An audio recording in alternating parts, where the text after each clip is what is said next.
Shalom, back again with another lesson. Before I begin this lesson, I'd like to begin by giving all honor, glory, and praises unto Yahweh, Bahashem, Yahweh Shai, Bahashem, Recha Kodash. I want to give double honors to my elders and elder bishops of Great Millstone who rule well, where I've learned this truth from. I want to say peace and salutations to you, Akim, you brothers out there laboring, pushing this word out in all truth and in sincerity, presenting your bodies as a living sacrifice, which is your reasonable service. I want to say shalom to you, Aquaf, you Israelite sisters that may be listening, also to you Israelites that are scattered across the four corners of the earth. You may look like these other nations, but your seed line goes back to Abraham, Isaac, and Jacob, which is the chosen seed line. Shalom. So one thing that really annoys me is when I'm on social media and I come across these posts where you have Christians talking about all shall be saved, all will be delivered that turn to Christ and confess with their mouth.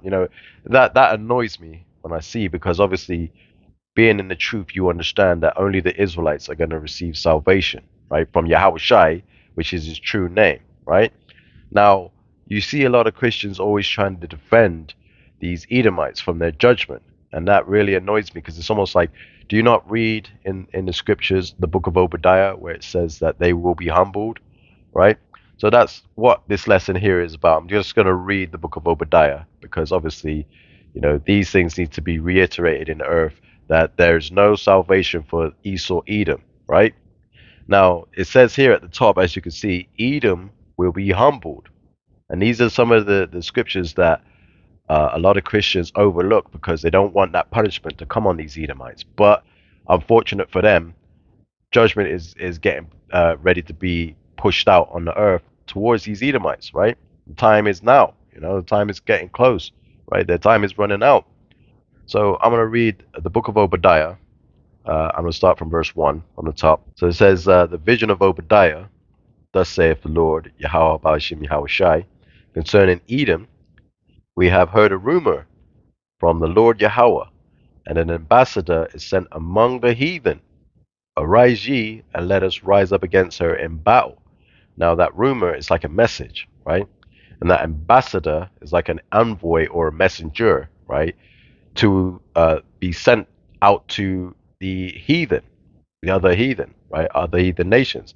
And it says, arise ye, and let us rise up against her in battle. In other words, prepare ourselves. Let's get ready to take down this wicked kingdom.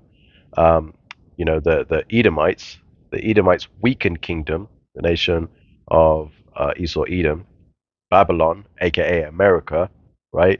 And it's basically foreshadowing the fact that all these nations are going to turn against the Edomites, right?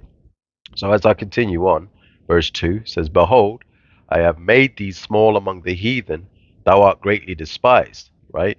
Now the Edomites have been made insignificant or unimportant to these other nations because of their pride, because of all the things that they've done in the earth, right?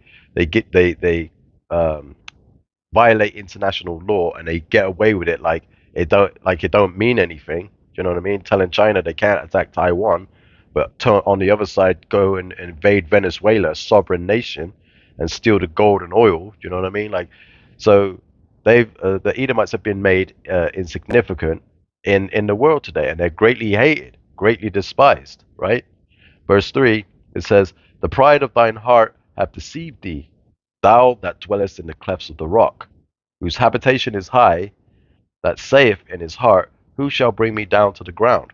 Right? Now, there's a lot there. So the pride of his heart, that's the pride of his mind, right? In his mind, he's thinking to himself, well, who's going to stop me from doing it? I've got the most powerful army, and I'm unstoppable, right? So when we search up the Petra Jordan, this is where they originate from. You can see they dwell in the clefts of the rock, whose habitation is high. This is their habitations. They're used to living in these high rises, these mountains, like you can see in this this picture. They live in the clefts of the rocks, right? And this is where they're from, right? So as we go back to the scriptures, it says, the pride of his heart, his mind, hath deceived thee, thou that dwellest in the clefts of the rock, whose habitation is high. Now they also like to live in these tall skyscrapers. You go to these major cities, all you see is these skyscrapers that are completely towering, you know, structures, and that's just what they're used to. They love living in the high places, right?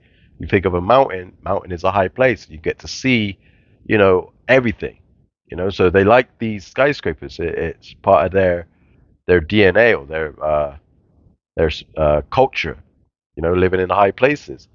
And he's said in his heart, "Who shall bring me down to the ground?" Like, who's gonna be able to stop us from conquering and doing what we want to do, right? Verse 4 says, "Though thou exalt thyself as the eagle, and though thou set thy nest among the stars, thence will I bring thee down, saith the Lord Yahweh." Now, an eagle is a huge bird of prey, right? It's an alpha bird of prey, meaning it's the top bird, on earth, right? And they're a very prideful bird. That's why America uses that symbol as the a proud animal, right? But you can see through history, the nations of Esau, Edom, have always used the eagle as their symbol, right? And you can look that through history, right? It says, "And though thou set thy nest among the stars," right? Now, the pride of Esau Edom, they've got the space stations. They set their nest among the stars. They live in these tall skyscrapers that break the clouds and all this other stuff. You know what I mean? But when you're talking about the stars, you're talking about the atmosphere, the heavens, in the firmament, right? They have their space station. It says, "Though thou set thy nest among the stars, thence will I bring thee down, saith the Lord Yahweh." Right? Now, when you go into the pride of them, right, and how wicked these people are, the next verses sort of go into, you know, what Esau's about. He's about his own. He's about stealing everything, right? Now, verse 5, says, this is Obadiah 1 and verse 5. It says, "If thieves came to thee, if robbers by night, how art thou cut off? Would they have not stolen till they had enough?" Right? So if you could imagine, someone breaks into your house and they'll probably go after your jewelry, your gadgets, but they're not going to steal everything. They're not going to steal like your furniture. They could steal your furniture, but they're not going to steal your carpets. They're not going to steal the wallpaper. They're not going to go in your cupboard and steal all your seasonings. You know what I mean? But Esau Edom is that type to steal everything, literally the wallpaper and everything.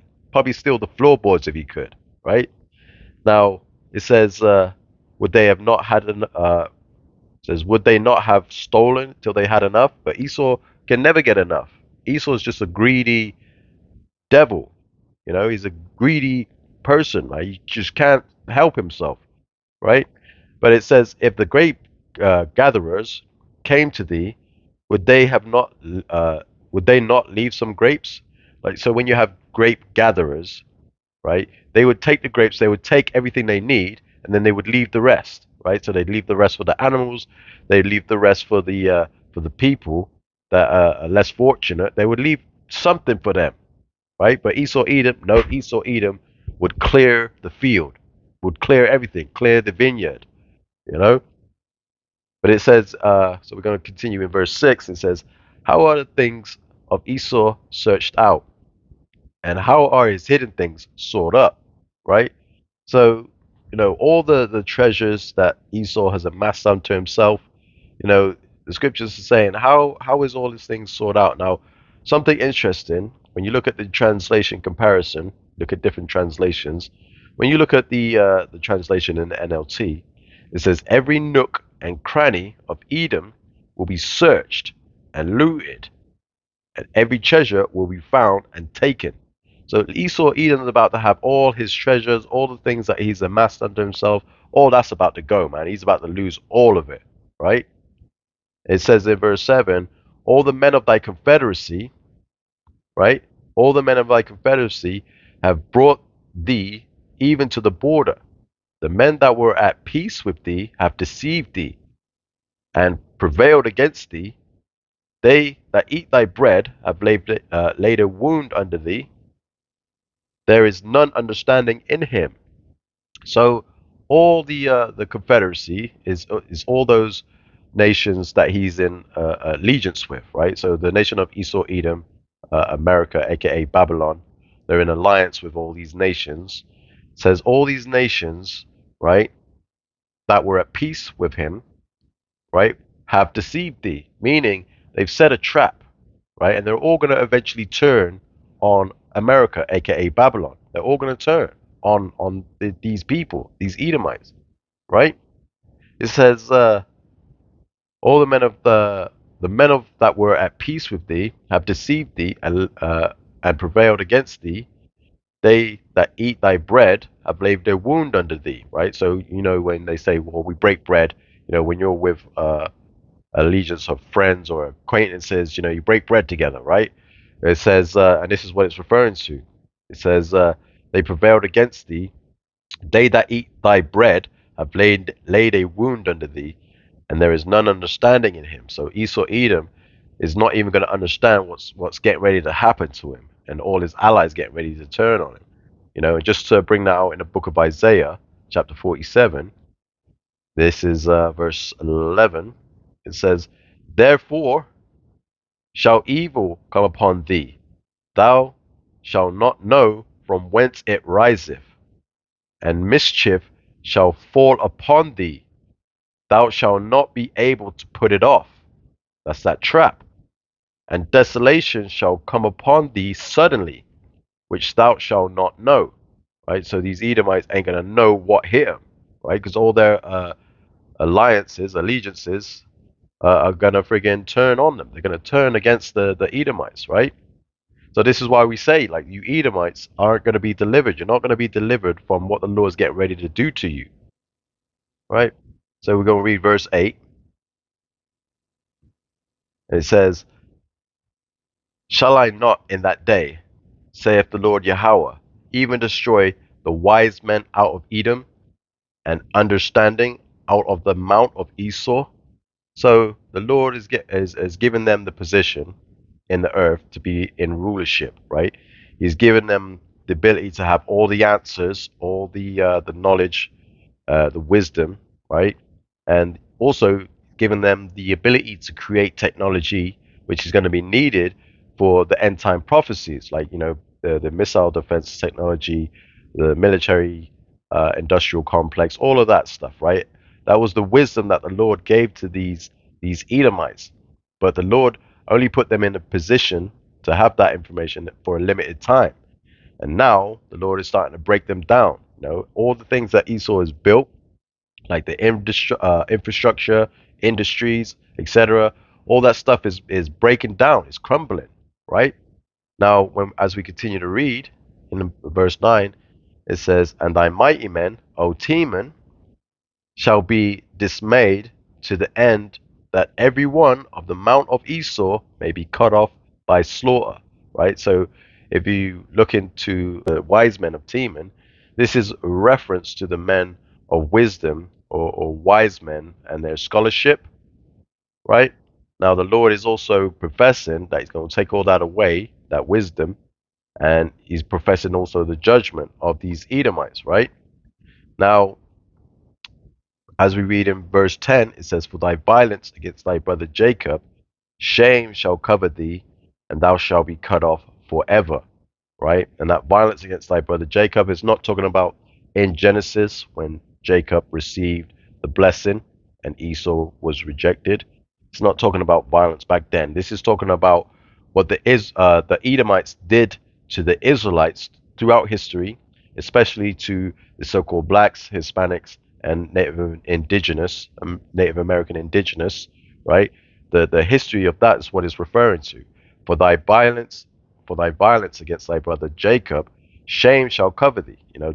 These Edomites, the shame is getting too much. They don't want critical race theory being taught in the schools. Trump is trying to do away with all of that because they don't want to relive that history that they've done unto the children of Israel. They want their nation, the Edomites, to remember all of that, right?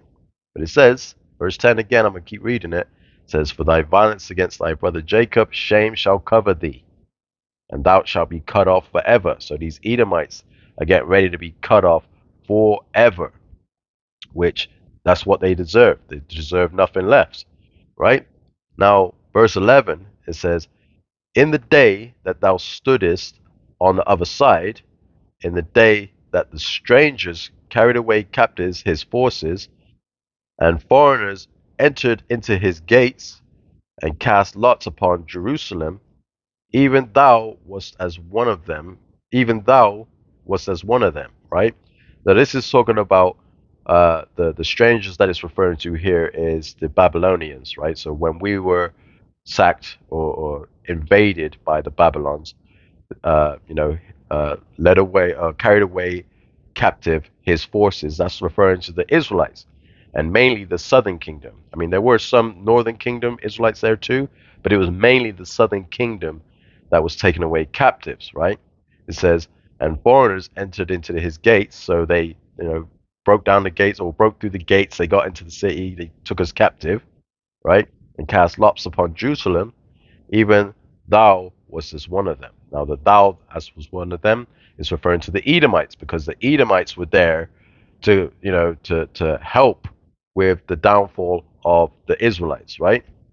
Now, verse 12 says, but thou shouldst not have looked on the day of thy brother in the day of that he became a stranger, neither shouldest thou have rejoiced over the children of Judah in the day of their destruction, neither shouldest thou have spoken proudly in the day of distress. Now, these Edomites were gloating at the fact that we were being taken captive, right? And just to show you again in the translation comparison, when you look at the NLT, it says here, uh, you should not have gloated, right, when they exiled your relatives to distant lands, right? It says you should not have rejoiced, right, when the people of Judah suffered such misfortune. You should not have spoken arrogantly in that terrible time of trouble. You see? Now we're going to look at the definition of gloated, right? It says gloated is it means to express or feel great, often malicious satisfaction over one's own success or another's failure, right? So the Edomites were happy to see us be taken out, right? They were gloating over the matter. They were quite happy to see us, go into captivity, right? And even so, as we keep reading, right, it says, "Thou shouldest not have entered into the gate of my people in the day of their calamity, yea, that thou shouldest not have looked on their affliction in the day of their calamity, nor have laid hands on their substance in the day of their calamity." So they were breaking into the city and they were stealing all the gold. They were stealing what they could get their hands on, right? Because these Edomites are greedy devils, man, and they're getting ready to receive their judgment. So when they were taken from us, guess what? It's going to be done unto them. They're going to have their substance and everything that they've obtained taken from them, right? Verse 14, it says, neither should thou have stood in the crossway to cut off those of his that did escape, neither shouldest thou have delivered up those of his that did remain in the day of distress. So, in other words, not only was Esau, gloating and being happy the fact that Babylon was capturing Israelites, you know, the Edomites were breaking into the city, stealing gold and getting their hands on gold and valuables. That's what they were doing. Not only were they doing that, as we were trying to escape, they were cutting us off, meaning taking us out, killing Israelites, and the ones that had escaped, that weren't being taken out, they were rounding up and capturing and giving to the Babylonians, right? So they helped in our downfall. That's what these Edomites did, right? So their judgment is laid out for them, right? They wanted to go up against the Israelites because they thought they could do better. Well, guess what? The Lord's got an answer for you, right? So so get ready for the day of the Lord and your future, right? As you can see there, it says the day of the Lord and the future, right? So this is verse 15, Obadiah 1 and 15. It says, for the day of the Lord Yahweh is near upon all the heathen. As thou hast done, it shall be done unto thee. Thy reward shall return upon thine own head. Right? So these Edomites and all these other nations are about to receive exactly what they did for us, right? Because the day of the Lord is punishment for all the heathens, right? Now, verse 16, as we continue, it says, For as ye have drunk upon my holy mountain, so shall all the heathen drink continually, yea, they shall drink, and they shall swallow down, and they shall be as though they had not been. Right. So all these heathen, drunk upon the holy mountain. That means they consumed Israel. Like they helped to consume Israel. Like all these nations that have done wickedly against the Israelites. They wanted to literally destroy Jerusalem, and they did literally destroy Jerusalem. Right. Now, when you look at the when it says here, verse 16, and they shall swallow down, right? Means all the other nations are going to have to swallow every, you know, bitter bit of wrath that the Lord's got prepared for them. They're going to have to swallow it all down. So just like they consumed us, these other nations are literally about to be consumed themselves, and they're going to be taken out, right? And it reads, verse 18, it says, And the house of Jacob shall be a fire, and the house of Joseph a flame, and the house of Esau for stubble, and they shall kindle in them and devour them, and there shall not be any remaining of the house of Esau, for the Lord Yahweh have spoken it. Meaning these Edomites are going to be devoured, right? They're going to be completely devoured. When you look at kindling, it's like sawdust or wood chips or whatever the case may be. When you set set a flame to that, it goes up quickly, right? And that's what's going to happen where with the nation of Esau, Edom, they're going to be destroyed completely, going to be devoured. Now, when it says verse 19, and the they there is the Israelites. It says, and they of the south shall possess the mount of Esau, and they of the plain of Philistines, and they shall possess the fields of Ephraim, and the fields of Samaria, and Benjamin shall possess Gilead. Right? So we're going to be possessing all the land. All the land's going to be returned back to the Israelites. Right?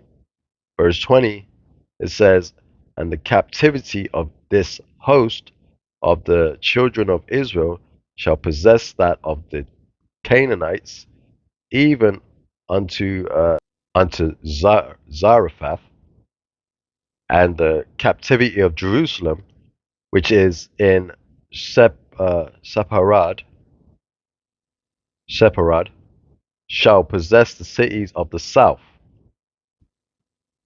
Verse 21, And saviors shall come upon Mount Zion to judge the mount of Esau, and the kingdom shall be the Lord Yahweh's, right? Shall be the Lord's. Now, as you can see there is like a judgment for the nation of Esau Edom, right? So these Christians that like to talk about, you know, anybody that calls on the name of the Lord shall be saved, and that's all people. Like, what about the Edomites? You have to take into consideration the Edomites. You have to read the scriptures and understand that the Edomites are not getting any deliverance. The Edomites are going to be destroyed and completely devoured, right? So there is no deliverance for them. So that's why, that's what genuinely annoys me when it comes to these Christians when they like to say that all man shall be saved, do confess with their mouths. Like it's just come on. Like you have to read the scriptures, right? You have to read and understand the scriptures. I'm gonna leave it there. I pray that this lesson has been edifying through the spirit and power of Yahweh Bashem Yahweh Shai. I want to give double honors to the elders and apostles and elder bishops of Great Millstone who rule well, where I've learned this truth from. I want to say peace to the hopeful elect. It's on to the next one, Lord willing. Shalom.